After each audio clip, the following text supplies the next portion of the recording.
Bonjour et bienvenue dans cette nouvelle saison des trucs et astuces destinés aux utilisateurs Athena. Aujourd'hui, nous allons voir les fonctions utiles à la statique.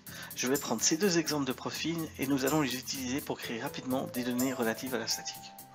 Tout d'abord, j'ai mon premier profil qui est en simple polyligne et mon deuxième qui est un élément Athena créé pour le demi-produit.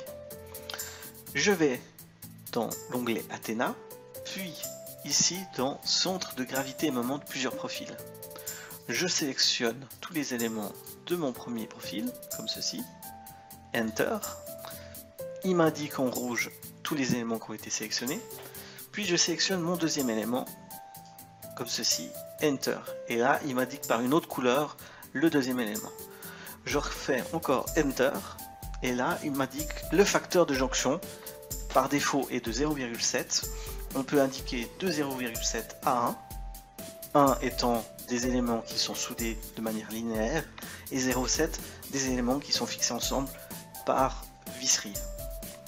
Je garde en 0,7, je fais Enter, et là, nous avons une fenêtre des centres de gravité et moment, où on peut cocher les éléments qui nous intéressent pour la sortie du tableau. On peut indiquer le matériau que l'on souhaite. Ici, on va garder aluminium. Et je fais OK. Et là, nous avons un tableau qui est créé avec notre centre de gravité de nos deux éléments.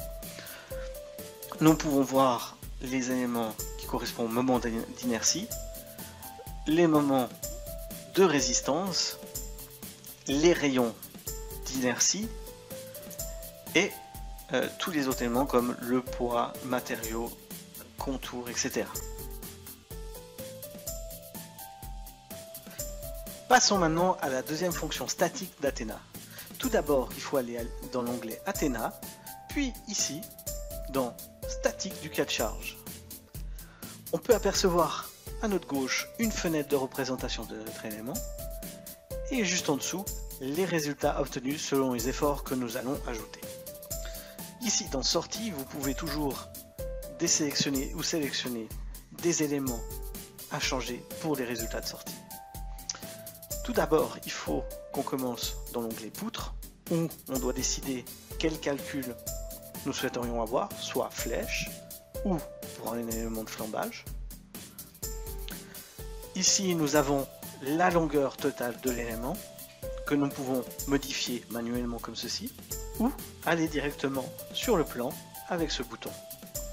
Vous avez toujours la possibilité ici de changer le type de matériau et bien sûr les valeurs de newton en millimètre carré de l'élément selon son matériau.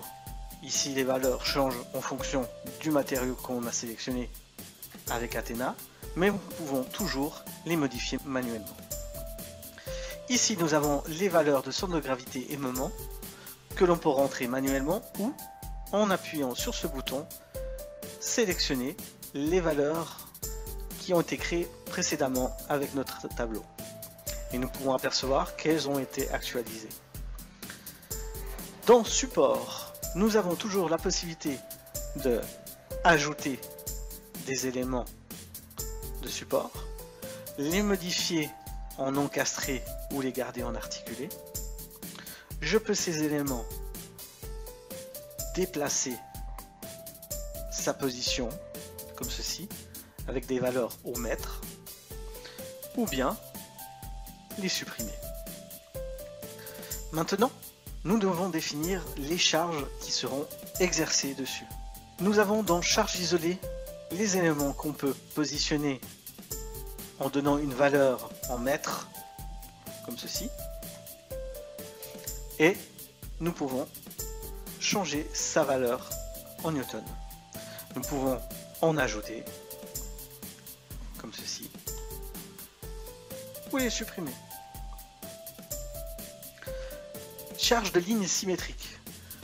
Comme auparavant, on les ajoute ou on les supprime et on peut donner des valeurs de début en mètres,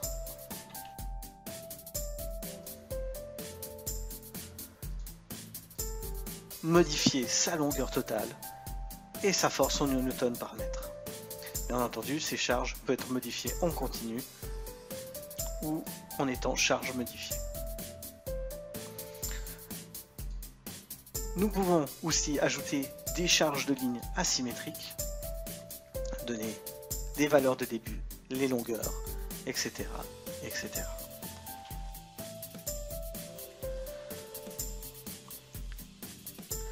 Flèche et facteur. Nous avons possibilité de modifier la flèche admise pour cette poutre. Nous avons des valeurs ici de facteurs de sécurité de base en étant en 1. Nous pouvons, en cliquant sur facilité d'utilisation, modifier ces facteurs selon les normes européennes des matériaux qui ont été sélectionnés pour cet élément. Et bien sûr, en cliquant sur capacité de charge, on les réinitialise à 1. Maintenant que nous avons terminé cet élément, on peut apercevoir ici un vu qui indique que pour l'instant, les efforts exercés dessus sont de l'ordre de supportable. Je peux très bien enregistrer cet élément comme favori, ou même en sélectionnant d'autres éléments qui ont été créés dans les favoris. Maintenant, je clique sur OK et un tableau est sorti avec des représentations de mes différentes valeurs et bien sûr les valeurs que j'ai rentrées plus les valeurs obtenues par mon élément statique. Je peux à chaque instant, en cliquant 2 fois sur ce tableau, et là, on peut toujours modifier ces valeurs. Voilà, c'est tout pour aujourd'hui, et je vous dis à très bientôt.